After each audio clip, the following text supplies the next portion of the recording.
इस पॉडकास्ट के जो हमारे मेहमान हैं वो है डॉक्टर आशीष सैनी। डॉक्टर आशीष एक यूरोलॉजिस्ट है जिनको लगभग 20 साल से ज़्यादा का अनुभव है। डॉक्टर सैनी जो है दिल्ली एम्स से पढ़े हैं और वहाँ पे फैकल्टी भी रह चुके हैं। आज के इस पॉडकास्ट में हमने उनसे बात की है कि किडनी में पथरी कैसे बनती है, क्या वाकई बियर पीने से पथरी निकल जाती है, क्या ये मिथ है कि टमाटर खाने से पथरी बनती है, पुरुषों में नपुंसकता किन किन कारणों से हो सकती है। ऐसे तमाम मुद्दों पे इस पॉडकास्ट पे हमने बात की है। तो आइए स्वागत करते हैं डॉक्टर आशीष जी का इन हेल्दी पॉडकास्ट।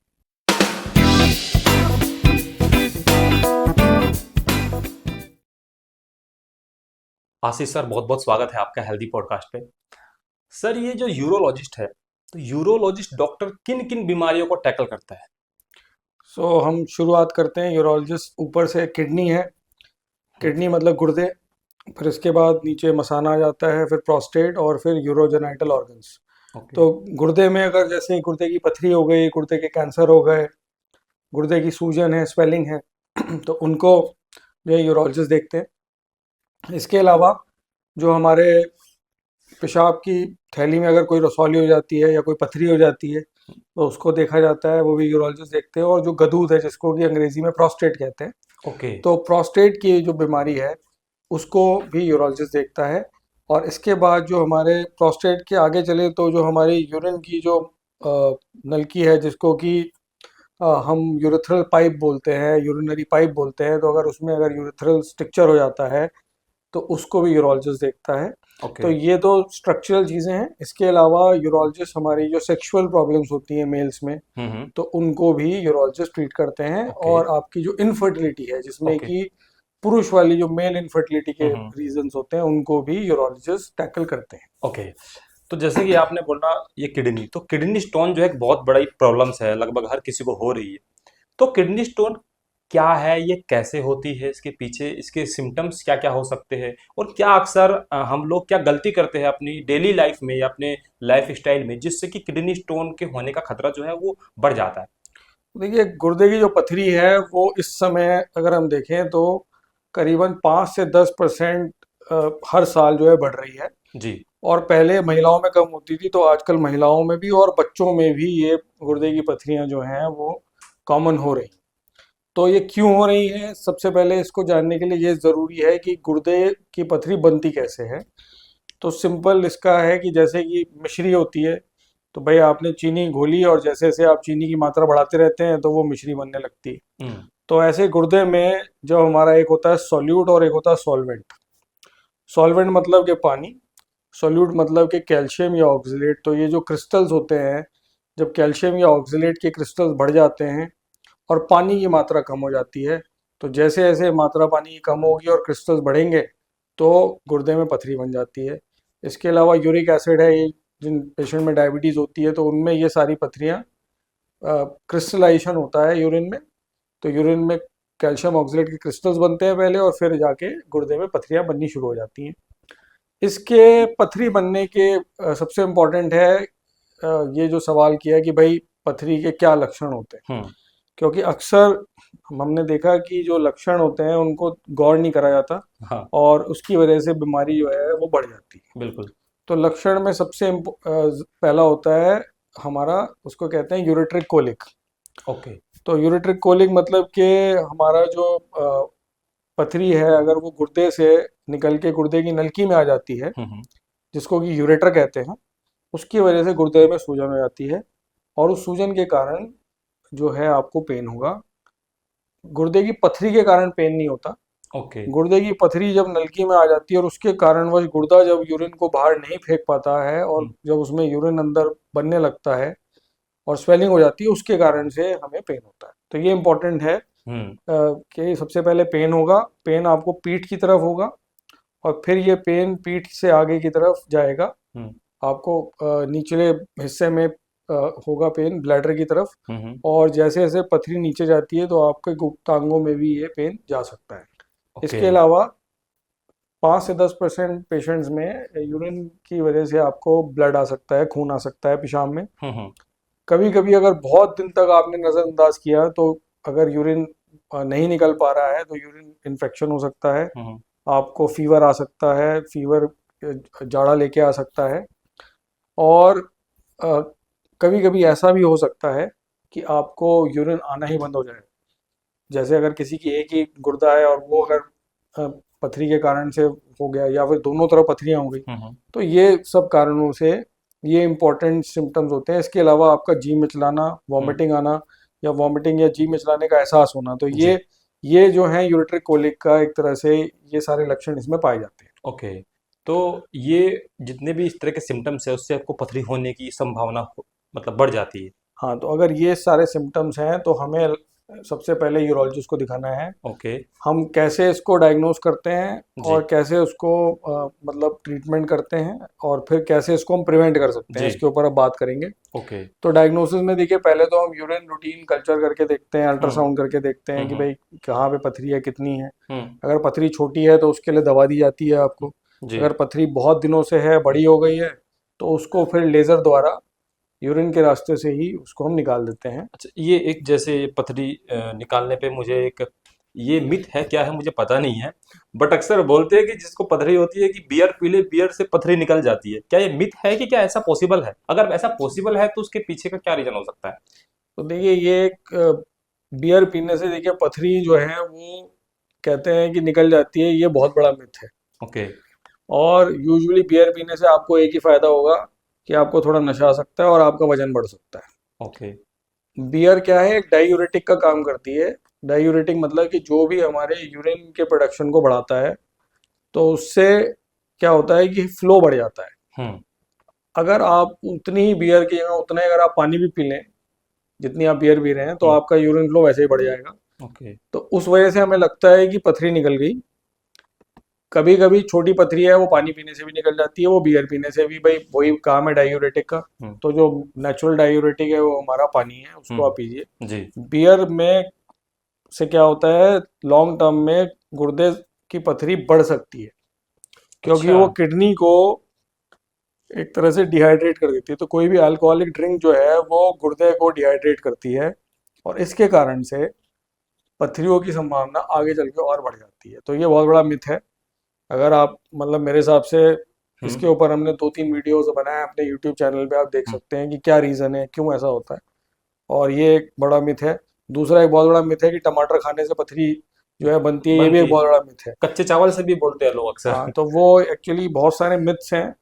मिथ्स के ऊपर हमने बहुत ज़्यादा विस्तार में चर्चा करी है। हम्म।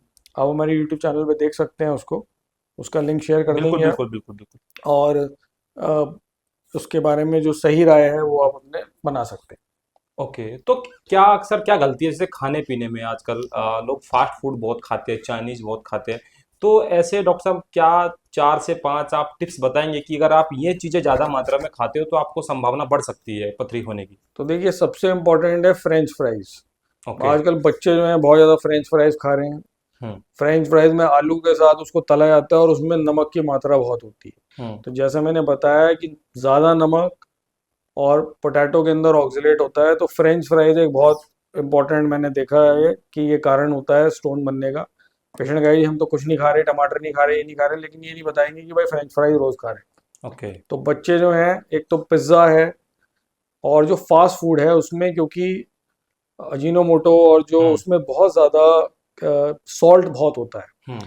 पिकल्स है, चटनी है, इन सब में सॉल्ट ज़्यादा होता है। तो ये सारी जो सॉल्ट है वो एक बहुत बड़ा कारण है पथरी होने का। तो सोल्ट जैसे आपने बोला सोल्ट किसी भी चीज़ में जब हम ज़्यादा मात्रा में खाते हैं तो वो नुकसान करता है। हाँ, तो ये ये इम्पोर्टेंट है कि सेंधा नमक एक होता है एक नॉर्मल होता है, तो दोनों में या दोनों के लिए ये बात? देखिए, सॉल्ट जो है, ऐसा ये कहना कि सेंधा खा के नहीं होगा, ऐसा नहीं है। हम्म।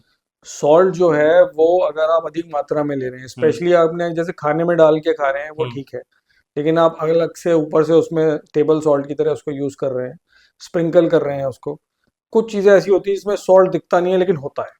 जैसे लाइक। जैसे फास्ट फूड हो गया, जैसे हम्म। आपका पेस्ट्रीज हो गया, हम्म। आपके बर्गर्स हो गए, इन हम्म। सब में जो है सॉल्ट होता है, हमें दिखता नहीं। ओके। तो वो सारी चीज़ें, बिस्किट्स हो गए, प्रोसेस फूड हो गया, इन सब में जो जैसे सलामी हो गया नॉन जी। वेज के अंदर, कोल्ड कट्स होते हैं, इनमें सॉल्ट डाला जाता है ताकि ये प्रिजर्व रहें ज़्यादा दिन के लिए। हम्म।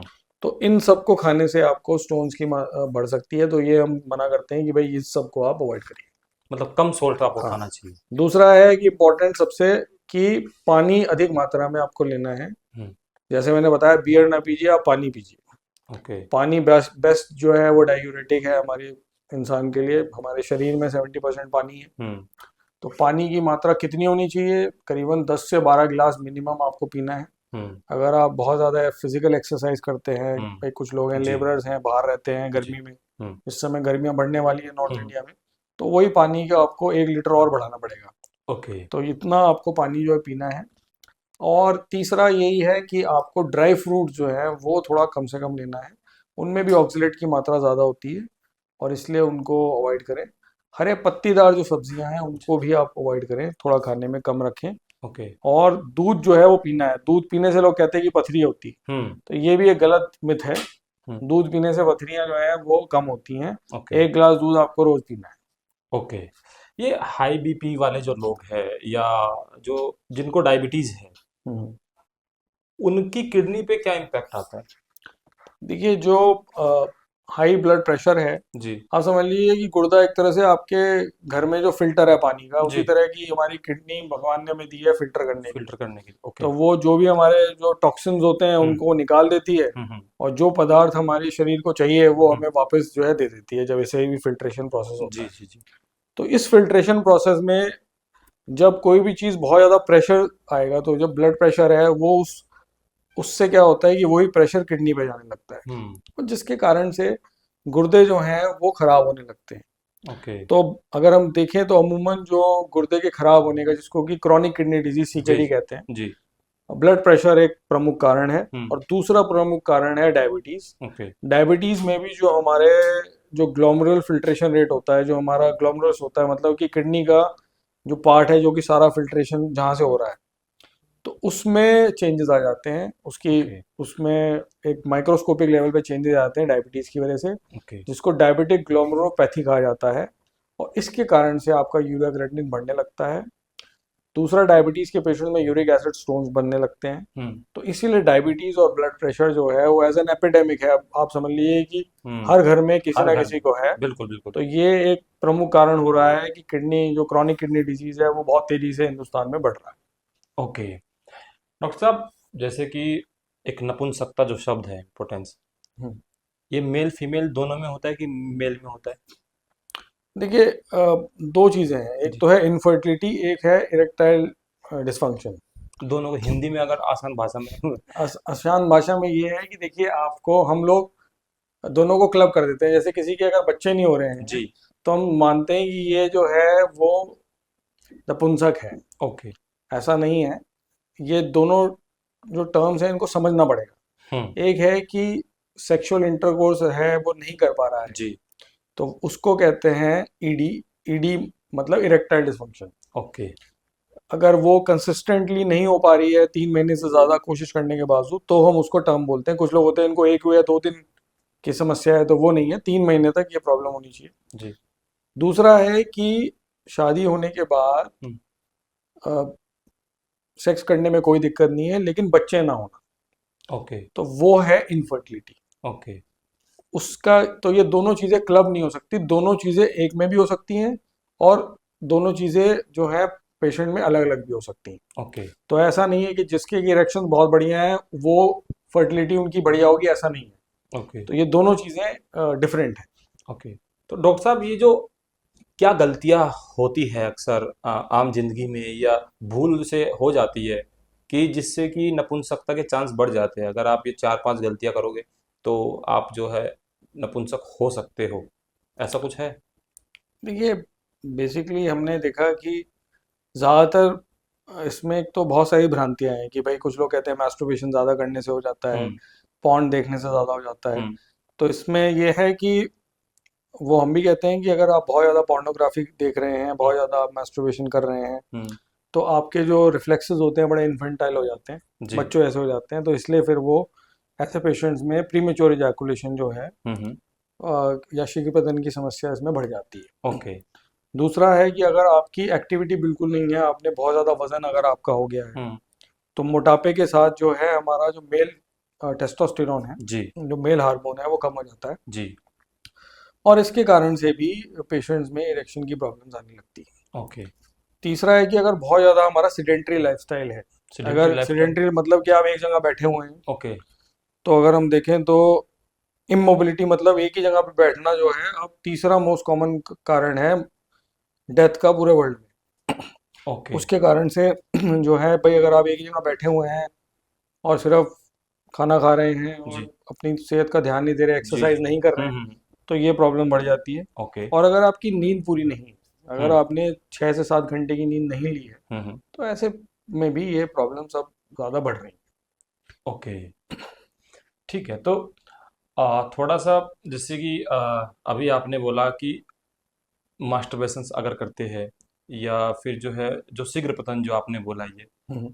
तो जिसको शीघ्र पतन की समस्या है हम्म। उसको जो है पेरेंट बनने में कोई दिक्कत होती है, ऐसा कुछ है? देखिए, वो डिपेंड करता है कि सीवियरिटी क्या है। ये अगर शीघ्र पतन को बीमारी क्यों बोला जाता है, मतलब क्या कारण है इसका? देखिए, ये एक्चुअली इसके भी बहुत सारी डेफिनेशन है। जी अगर हमारा जो लेटेंसी टाइम है, जी। जो इसको बोलते हैं IVLTS, okay intra vaginal ejaculatory latency time, अगर वो लेस देन 2 मिनट्स है, ओके अगर आप 2 मिनट से कम तक लास्ट नहीं कर पाते, तो उसको प्रीमेच्योर इजैकुलेशन कहते हैं। ओके। इसमें भी एक होता है प्राइमरी और सेकेंडरी। प्राइमरी मतलब right from the very beginning की जी शुरुआत से ही है, जी। और कुछ पेशेंट में विद इन सेकेंड्स हो जाता है। हम्म तो अगर विद इन सेकेंड्स होगा, तो उसमें ये प्रॉब्लम आ सकती है कि भाई वो इंटरकोर्स हो नहीं पा रहा है और उससे पहले ही जो है ये प्रॉब्लम होगी। हम्म। अगर जो नॉर्मल जो टाइमिंग्स हैं that are around 5 minutes. Okay. अगर 2 मिनट का है, तो हम्म। फिर वो उसको हम ट्रीट करते हैं।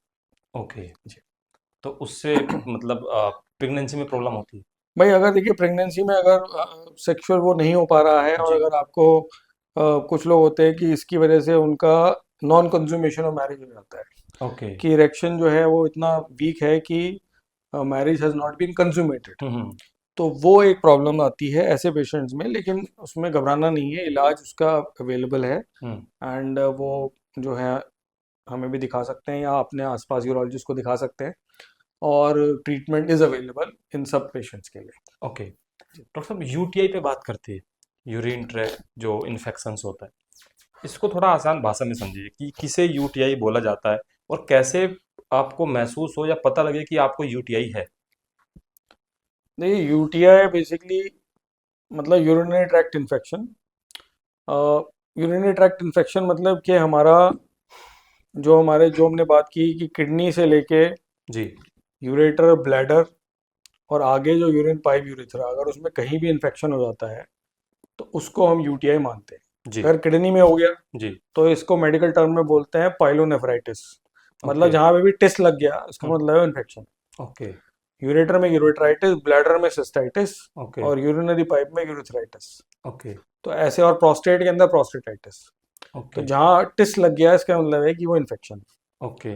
तो अलग अलग तरह से प्रेजेंट करता है। जो इसके मोस्ट कॉमन जो सिम्टम्स होते हैं वो यही है कि आपको यूरिन बार बार आएगा, हम्म जिसको कि कहते हैं फ्रीक्वेंसी, हम्म कि हर घंटे पे, हर 15 मिनट पे अगर ज़्यादा होता है, तो कुछ लोग बाथरूम में बैठे रहते हैं। हम्म आपको पेशाब में जलन हो सकती है, हम्म। पेशाब करने के बाद जलन बढ़ सकती है। जी। कभी कभी आपको ब्लड आ सकता है ओके आखिरी में पेशाब करने के। ओके और अगर ज़्यादा दिन तक ट्रीटमेंट नहीं किया, तो आपको बुखार भी हो सकता है। ओके। तो ये सारे इसके सिम्टम्स होते हैं। ये यूरिन का जो येलो, ये कभी कभी आता है, हम्म। मतलब कभी तो इसके पीछे क्या कोई गंभीर बीमारी है? तो ये किस चीज़ का सिग्नल होता है कि आपका यूरिन जो है येलो आ रहा देखिए, यूरिन येलो आना जो है, सबसे इम्पोर्टेंट है ये देखना कि यूरिन का कलर क्या है है? नॉर्मल। जी। तो नॉर्मल जो कलर है वो हमारा यूरिन का, वो है लाइट क्रोम। लाइट क्रोम मतलब कि लाइट येलो, या ओके उससे थोड़ा सा कम हमारा नॉर्मल यूरिन का कलर होता है। ओके अगर हम पानी कम पी रहे हैं, तो अमूमन ये कलर जो है डार्क येलो की तरफ चला जाता है। ओके ठीक है, तो जितना इतना पानी अगर आप कम करेंगे, तो वो बढ़ जाएगा। ओके। दूसरा है कि अगर आपने यूरिन में आपको इन्फेक्शन हो गया है, हम्म तो भी आपको यूरिन धुंधला आ सकता है। हम्म। यूरिन में आपको लगेगा कि भाई वो जो क्रिस्टल क्लियर यूरिन है वो नहीं आ रहा। अगर आप ओके। पानी बहुत ज़्यादा पी रहे हैं, अच्छी मात्रा में ले रहे जी हैं, जी। तो आपको एकदम वाटर की तरह कलरलेस यूरिन आएगा। ओके तो जो क्रोम येलो जो उसका जो पिगमेंट है वो कम हो जाता है। ओके। तो ये डिपेंड करता है, एक तो कि हमारे बॉडी में पानी कितना है, जी। और दूसरा अगर इन्फेक्शन है तो हो सकता है। तीसरा, अगर यूरिन में आपके प्रोटीन बहुत ज़्यादा निकल रहा है, जैसे कि डायबिटीज़ के पेशेंट में होता है, हम्म। तो यूरिन में अमूमन झाग आ सकते हैं और स्पेशली मॉर्निंग यूरिन में आपको ऐसा लग सकता है। ओके। और सुना भी है, मैंने देखा भी है एक, कि अगर झाग मतलब यूरिन के आसपास चींटियां आने लगे तो उससे पता लग जाता है कि ये आपको सब शुगर। देखिए, ये सारी जो है ना सोशल मीडिया की गप है। कोई आजकल यूरिन के पास चींटियां आए हुए हैं भैया, ऐसा तो सबके पास शौचालय है, हाँ हाँ। सब कुछ अवेलेबल है। अब ये है। सब कहना कि चींटी आ जाना, ये आ जाना, ये सब बेकार के टेस्ट हैं। आप ओके। ये मत करिए घर पे, ओके। और लोगों को भी परेशानी होगी उससे। ओके डॉक्टर साहब, थोड़ा सा सेक्स चेंज पे थोड़ा सा बात करते हैं, क्योंकि ये एक ऐसा मुद्दा है आजकल के, जो सोशल मीडिया पे भी चीज़ें देखी जाती है कि लोग अपना सेक्स चेंज करा रहे हैं। तो क्या मतलब ये दोनों के लिए पॉसिबल है, मेल फीमेल, या मेल के लिए ज़्यादा ईजी है? देखिए, जो सेक्स रीअसाइनमेंट सर्जरी, जो सेक्स चेंज सर्जरीज हैं, जी। तो इसमें जो रिसर्च ये आई है वो ये कहते हैं कि भैया आप जब पैदा होते हैं तो उसी समय आपका जो सेक्सुअल वो ओरिएंटेशन है वो डिसाइड हो जाती है। हम्म। एक तो ये डिसाइड हो जाता है कि भाई कुछ लोगों को, लेकिन जो इसमें इम्पॉर्टेंट है सबसे पहले तो कि एक आप साइकेट्रिस्ट से साइकोलॉजिकल इवैल्यूएशन कराएं। जी। और साइकोलॉजिकल इवैल्यूएशन 2 साल तक होना चाहिए लगातार, ओके। कि उसके बाद फिर ये डिसाइड होना चाहिए कि भाई नहीं, हमें ये कराना है। हम्म। तो ये इम्पोर्टेंट है। किसी आजकल बहुत सारे सोशल मीडिया पे भी और दुनिया भर की मूवीज़ भी आ रही हैं जी। कि कोई ऐसा हो गया, कोई वैसा हो गया है, जी। और कुछ लोग इसको फ़ायदा भी उठा रहे हैं। जी। तो अननेसेसरी सर्जरीज में इसमें देखिए बहुत ज़्यादा रिग्रेट होता है। ओके। तो रिग्रेट है कि पता चला पहले आपने करा लिया, बाद में आपने कहा कि नहीं जी मुझे तो करना नहीं था। हम्म। तो इम्पोर्टेंट है कि जो डिसीजन है वो ये जो सर्जरीज हैं ये रिवर्स नहीं हो सकती, कि कल को वो कि पहले मेल को फीमेल पे फीमेल को मेल बना दो। हम्म। तो ये इतना आसान नहीं है। हम्म। और ये सर्जरीज भी इतनी आसान नहीं होती हैं। ओके। एक बार सर्जरी नहीं होती, इनकी कई बार सर्जरीज होती हैं। ओके। तो सेक्स में ऐसा नहीं है कि आपने जैसे मेल को फीमेल बनाया, फीमेल को मेल, दोनों कर सकते हैं। हम्म। लेकिन दोनों में अमूमन जो है 7 से 8 बार कभी कभी सर्जरीज करनी पड़ती है, including the revision surgeries. Okay. तो ये आप उसके ग्लैमर में मत जाइए। हम्म। आपको देखना होगा कि भाई एग्जैक्टली ज़रूरी है कि नहीं। हम्म। और उसमें एक पूरी टीम होती है जो डिसाइड करती है कि हाँ भाई सर्जरी की ज़रूरत है या नहीं। ओके। ये नहीं कि अपने दोस्तों को देख के या हम्म। उसको देख के या टीवी पे देख के या हमें भी हो गया कि हम भी कर लें, जी। ऐसा कुछ नहीं है। ओके। ये सर्जरीज कॉमन हो रही हैं, may be because of internet, hmm. But इसमें रिग्रेट बहुत है। ओके। तो ये ज़रूरी है कि भाई आप सिर्फ एक चेहरा देखते हैं कि जो बहुत खुश है, हम्म। लेकिन जो 100 चेहरे खुश नहीं है उनके बारे में कोई नहीं सुन रहा है। हम्म। सो योर लाइफ में भी मिजरेबल। ओके। अगर ज़रूरत है, इंडिकेटेड है, वो इंडिकेशन बहुत कम होते हैं, ओके। वो ज़्यादा नहीं होते हैं। अगर है तो हाँ कर सकते हैं, नहीं तो यूजुअली पूरा एक वो करने के बाद ही इसके ऊपर आगे बढ़ना चाहिए। ओके। हाइड्रोफिलिक शब्द है, हम्म। ये क्या है? मतलब इसको हिंदी भाषा में, आसान भाषा में, क्योंकि बहुत डिफिकल्ट वर्ड होते हैं, ये आम आदमी समझ नहीं पाता है। देखिए, हाइड्रो मीन्स पानी, ओके। सील मतलब थैली। तो ओके। पानी की थैली बन जाना, वो भी अगर आपके जो अंडकोश है जिसको टेस्टिस कहते हैं उसके चारों तरफ एक लेयर होती है, उसको बोलते हैं ट्यूनिका वर्जिनालिस। तो ओके। उसकी कवरिंग होती है। ओके। तो उसकी कवरिंग और हमारे अंडकोश के बीच में टेस्टिस में जो पानी अगर भर जाता है जी। तो उसको हाइड्रोसील कहा जाता है। कैसे भरता है, किन गलतियों से होता है ये? देखिए, गलतियां कुछ नहीं है, ये भी एक बहुत बड़ा वो है कि हर चीज़ में हम गलती डाल देते हैं। जी। गलती नहीं है। देखिए, हाइड्रोसील जो होती है किसी गलती से नहीं है। हम्म। हाइड्रोसील यूजुअली पहले तो बिहार में, उत्तर प्रदेश में, जहाँ पे भाई पहले लोगों के पास भाई पैसे कम थे, चप्पल भी नहीं थी पहनने के लिए, हम्म। नंगे पैर ज़्यादा चलते थे, हाँ। तो ऐसे में इन्फेक्शन हो जाता था, जिसको फाइलेरियासिस कहा जाता था। हम्म। झारखंड एरिया हो गया, बिहार हो जी। गया, ईस्टर्न उत्तर प्रदेश हो गया। जी। जी। तो ऐसे एरियाज में ये बड़ा कॉमनली देखा जाता था कि हम्म। हमें हाइड्रोसील हो गया। ओके। ठीक है, तो ये वहाँ से, अगर आप वहाँ के रहने वाले हैं, अगर आपने एनसीआर, दिल्ली एनसीआर की तरफ आ गए हैं, हम्म। तो भी उनमें पेशेंट में थोड़ा ये ज़्यादा पाया जाता है। ओके। इसकी कोई गलती किसी की कुछ नहीं है, वो इन्फेक्शन है। कभी कभी यूरिन में अगर इन्फेक्शन हो जाता है जी। तो उसके कारण से रिएक्शनरी हाइड्रोसील बन जाता है। ओके। अगर आप बहुत ज़्यादा यूरिन में प्रेशर लगा रहे हैं, हम्म।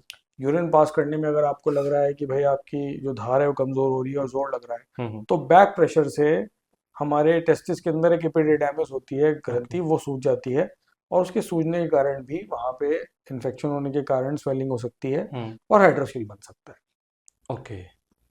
मैंने ऐसे भी सुना है गांव में अक्सर जो बड़े बूढ़े जो होते हैं, जब बच्चे रेस करते हैं ना, मतलब किसी कोई पुलिस की तैयारी कर रहा है, आर्मी की तैयारी कर रहा है, तो हम्म। बिना सपोर्ट के जो है उसको भागना नहीं चाहिए, वरना ये हाइड्रोसिल हो जाता है। ये ऐसा होता है?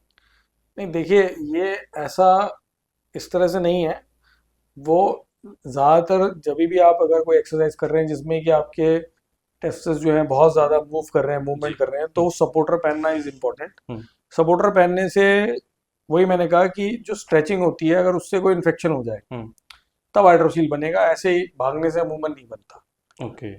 तो ये वो गलत है जो कह रहे हैं, वो ओके। मतलब वो धारणा गलत है। हाँ, अगर आप एक्सरसाइज कर रहे हैं, स्पेशली जैसे कि अगर आप बहुत ज़्यादा बॉडी बिल्डिंग कर रहे हैं, वेट हम्म। लिफ्टिंग कर रहे हैं, ज़्यादा वजन उठा रहे हैं, जी। तो ऐसे में प्रेशर ट्रांसमिट ना हो, ओके। क्योंकि प्रेशर अगर ट्रांसमिट वहाँ पे हो जाता है हम्म। तो उसके कारण से वहाँ पे स्वेलिंग हो सकती है और इन्फ्लेमेशन हो सकता ओके। डॉक्टर साहब, ये जो इनफर्टिलिटी होती है अक्सर मेल में, है। हम्म। तो अक्सर तो बहुत बढ़ रहा है।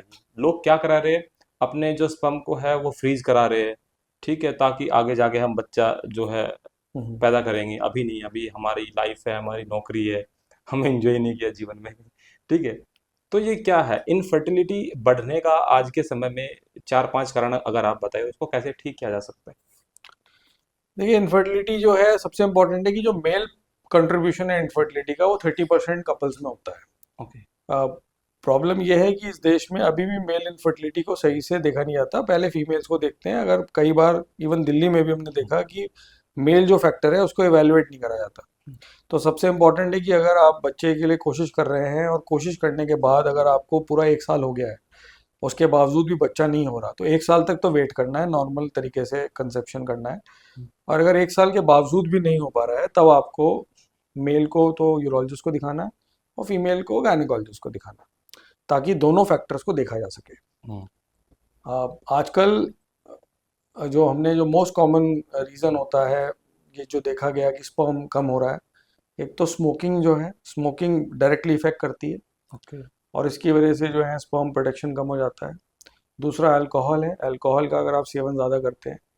तीसरा है कि जो बहुत ज़्यादा अगर आप दूध पी रहे हैं, दूध में स्पेशली जो थैली वाला दूध है, तो उसके अंदर ईस्ट्रोजन्स बहुत ज़्यादा होते हैं आजकल, क्योंकि हर इंसान जो ज़्यादा प्रोडक्शन चाहता है, तो हमारे देश में जो है ये ईस्ट्रोजन वगैरह बहुत ज़्यादा बढ़ गया है मिल्क प्रोडक्ट्स में। हम्म। तो इसकी वजह से भी ज़्यादा इस तरह की चीज़ें खाने की, बहुत ज़्यादा अगर आप सैचुरेटेड फैट खा रहे हैं हम्म। और अगर बहुत ज़्यादा आप रेड मीट खा रहे हैं, ओके। तो ऐसी में ये कारण होता है स्पर्म्स के प्रोडक्शन के कम होने का। हम्म। और इसके अलावा अगर आपको क्रॉनिक इन्फेक्शन हुआ है, अगर हम्म। आपको बहुत दिन से सीमन में इन्फेक्शन है, आपको उसको आपको ट्रीट नहीं करा, तो ये भी एक कारण हो सकता है कि आगे आपको इनफर्टिलिटी हो सकती ओके। तो जो टेस्टोस्टेरोन है, जो स्पर्म है, मान लीजिए, इनको मतलब हेल्दी रखने के लिए किन किन चीज़ों का ध्यान रखना चाहिए, स्पेशली मेल को? है। देखिए, स्पर्म हेल्दी रखने के लिए मोस्ट इम्पोर्टेंट तो ये है कि आपको हमारा जो सीमन है उसका जो मोस्ट कॉमन जो कॉन्स्टिट्यूएंट है वो पानी है, हम्म। वाटर है। तो एक तो आपको पानी का सेवन ठीक रखना है, हम्म। एक्सरसाइज करनी है, करीबन 40 मिनट्स के करीब रोजाना आप एक्सरसाइज करिए। जी।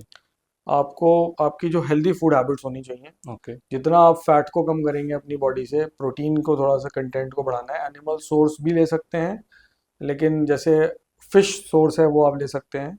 और जो वेजिटेबल सोर्स है प्रोटीन के, हम्म। वो थोड़ा मात्रा में ज़्यादा लेने हैं। ओके। कार्बोहाइड्रेट्स को थोड़ा सा कम करना है और फैट को थोड़ा कम करना है। ओके। तो इससे जो है स्पर्म्स आपके हेल्दी रहेंगे। स्मोकिंग को बंद करना होगा, अगर आप स्मोकिंग को कम से कम 3 से 6 महीने बंद करना होगा। हम्म। और रही बात जो स्पर्म फ्रीजिंग की बात कर रहे थे जी आजकल, जी जी। हम्म। तो देखिए स्पर्म फ्रीजिंग एक है, लेकिन आपकी जैसे जैसे एज बढ़ती है हम्म। वैसे वैसे आपका जो इनफर्टिलिटी की जो प्रॉब्लम्स है वो हर साल के साथ बढ़ती जाती है। हम्म।